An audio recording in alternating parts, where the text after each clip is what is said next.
After defining pop culture throughout the past decade and cementing Netflix into the mainstream, Stranger Things is finally coming to an end that has been years in the making.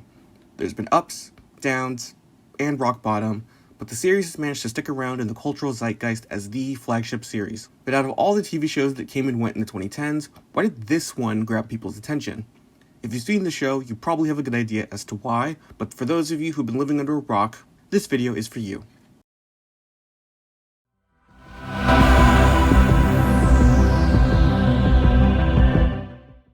There's not much to say about Season 1 that hasn't been said already, so I'll be brief.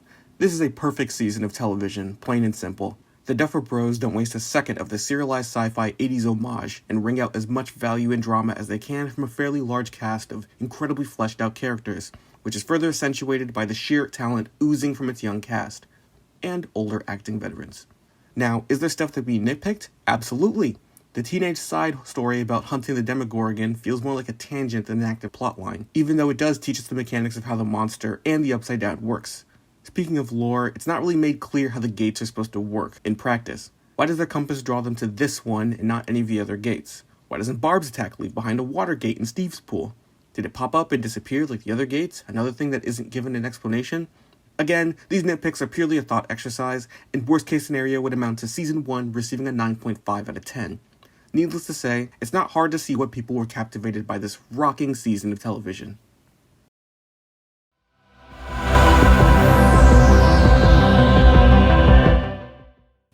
Now, I've always found Season 2 to be good, even before I saw a rehabilitation in its image by fans in the run-up to Season 5, but I'd be lying if I didn't say that it definitely pales in comparison to Season 1. For starters, it's way less airtight in how it utilizes its characters, old and new. Season 1's dynamic nature meant that it produced plenty of iconic moments that really boosted the show's cultural output, but here that level of zeitgeist is mostly found in its set pieces and fresh lore mechanics, a problem that the series never shakes off completely. That's not to say these characters aren't still good, because they absolutely are. As far as new characters go, I found Billy to be the standout. Dacre Montgomery is phenomenal, but anybody who's seen Power Rangers isn't surprised about his acting chops. Also, this guy, Noah Schnapp, is just incredible. I've always found him to be the best actor of the kids, and most of that can be attributed to his performance in Season 2. I mean, the sheer convincingness of this 13-year-old boy pretending to be taken over by the Mind Flayer is insane. Your mom! The fact that Hollywood hasn't cast him in more stuff truly befuddles me. I did like Peanuts, though. The decision to create new pairings out of old characters was a bit of a mixed bag in my view. Obviously, the biggest successes were Steve with Dustin and Hopper with Elle, but the pairings of Nancy with Jonathan and Will with Mike were a bit of a letdown.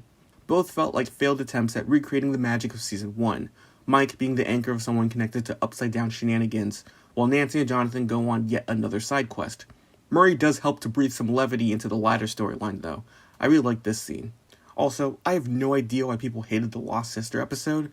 I imagine a better episode placement probably would have helped, switching episodes 7 and 8, but the reaction over the years has been truly asinine.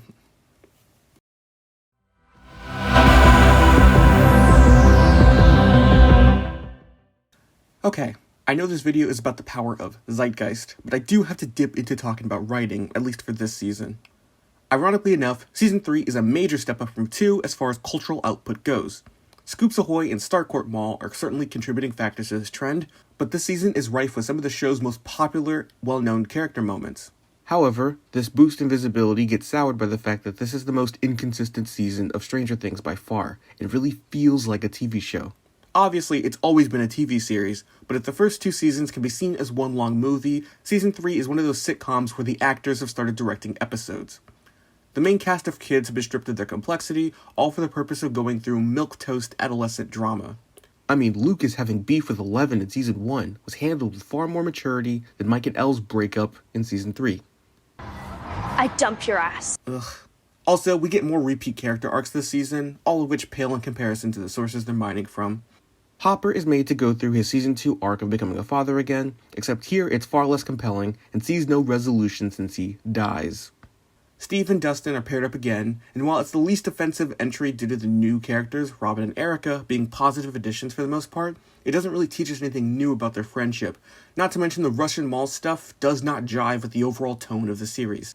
Nancy and Jonathan continue their trend of tangential side quests, Except this one had the potential to be something worthwhile, had it not taken its themes of workplace sexism and class insecurity and rushed them to completion.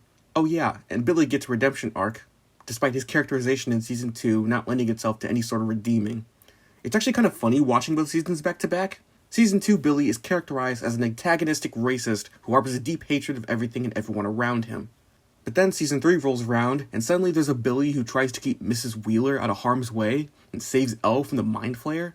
To be clear, it's not that these ideas aren't good, but that the groundwork needed to be laid in Season 2 for this to stick the landing. Billy's sacrifice could have had a cultural impact similar to the running up that hill sequence his sister Max gets in the subsequent season, but here the emotional payoff is blunted by the obvious lack of setup.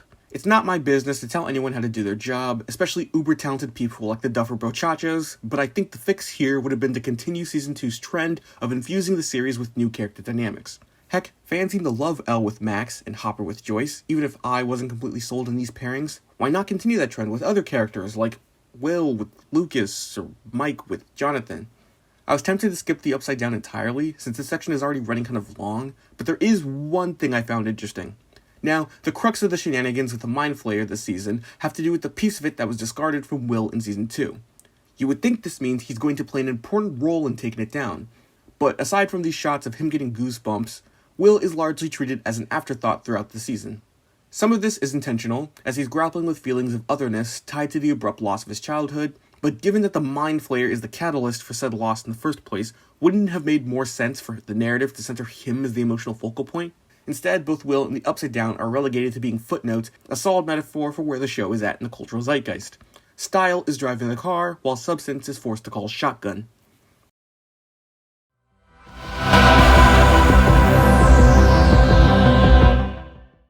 Alright, that last section made me sound like a doomer, so let's inject some hopium back into the video.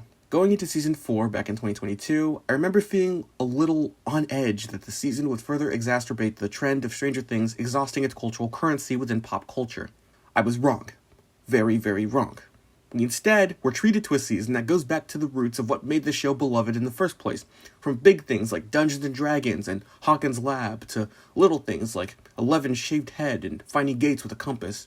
A lot of this is borrowing Season 1's magic, especially the sudden yet welcome return of Steve with Nancy, but even the new material has momentum too, like Eddie Munson's guitar solo and the aforementioned running up that hill sequence.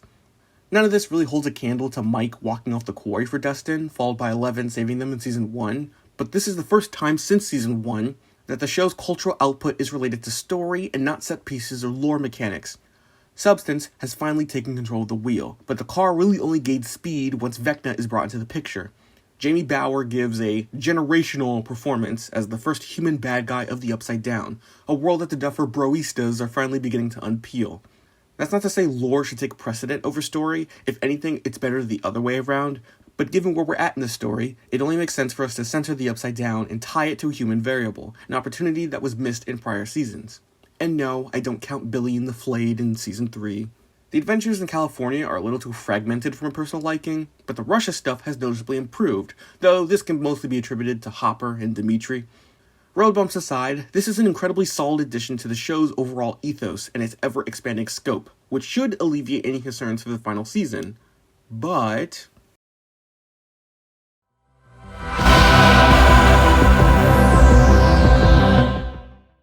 I'm hoping this video comes out the day before or the day of Season 5 airing, otherwise this entire section is meaningless. Given how Stranger Things has clearly evolved past the limited scope it started off with, Season 5 has been a little hard for me to quantify. There's really no telling where the Duffer Amigos plan to take us. My assumptions are probably in line with most people, in that this season will be noticeably short, focusing less on character drama and more on action set pieces since the show is coming to an end and we're pretty spent on character drama that can be mined for conflict. This probably explains why they've allegedly brought back the teenage love triangle. Assuming it's true, however, I do think this is a far less egregious use of a tired old trope being wheeled out as opposed to something like Legend of Korra. We've seen Steve grow into a legitimate romantic contender for Nancy, and it's not like their plot thread was wrapped up neatly in previous seasons. I do prefer her with Jonathan, and hope that the material between these three isn't too juvenile, but unlike most people, I have faith that the Duffer Bromines will deliver something sweet and sentimental, as opposed to messy and convoluted. Speaking of messy love triangles, I highly doubt the show is planning on breaking up the flagship romance that is Mike and Eleven in service of Will and his unrequited crush.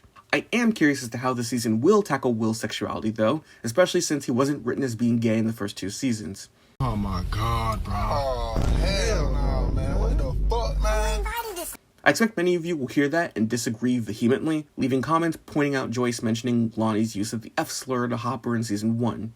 But, like love triangles, adults using homophobic language to describe nerdy kids who don't neatly align with gender norms is also a tired old trope. I find this scene in season 3 to be a far more artful example of the narrative suggesting that Will is in the closet and has a crush on Mike. That's not to say it's impossible for my interpretation to be a complete misread, but I doubt the show will subvert our expectations on something that's practically weaved into the show's cultural identity. Confession time, I'm not good at predicting character deaths. Some people have that skill, and I don't consider myself to be part of their clique. But for the sake of theorizing, Murray or one of the Wheeler parents seem like obvious choices, and there have been some concerning parallels between Dustin and Max in the trailers, but anything past that feels like throwing darts at a board. I don't think they'll kill Steve, since that's too obvious of a choice, so the show will likely throw a curveball at us. I'm placing my metaphorical bets on one of the buyers, either Joyce or Jonathan. I say this because Will is supposed to be the focus of this season, and he's already been through the ringer in previous seasons, so I doubt they would kill him off here. If anything, he's way more likely to get powers like 11, which I also doubt happens. Speaking of the Brenner kids though, we'll probably see Callie/8 make a surprise appearance, but it'll mostly be limited to her assisting in taking down Vecna, or resolving the Terry/Mama plotline. Defeating Henry/1 won't be done by 11 though, a prediction I do stand by.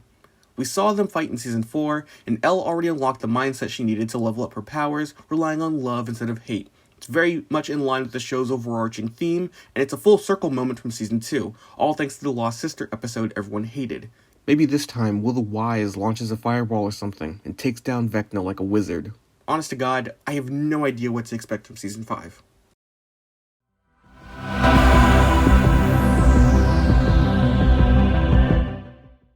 So, that was Stranger Things, a show about 80s pop culture, kids on bikes, and a girl that closes her eyes to make her nose bleed. Regardless of how it ends, I think the Duffer Brothers and Netflix should consider Stranger Things a success. At the very least, the show maintaining a presence in the cultural consciousness is a promising sign that the monoculture can endure in a world of streaming and social media. Of course, all of this will be for naught if the final season doesn't stick the landing, but if the previous seasons have taught us anything, it's that Stranger Things shouldn't be given the underdog treatment, as the show has continuously proven itself to be the defining TV show of the 2010s and has continued that trend into the roaring 20s too. Like the video, and subscribe if rants masquerading as essays are your thing. In the meantime, I'm going to watch Stranger Things. Except for season 3. It's not very good. I dump your ass. Ugh.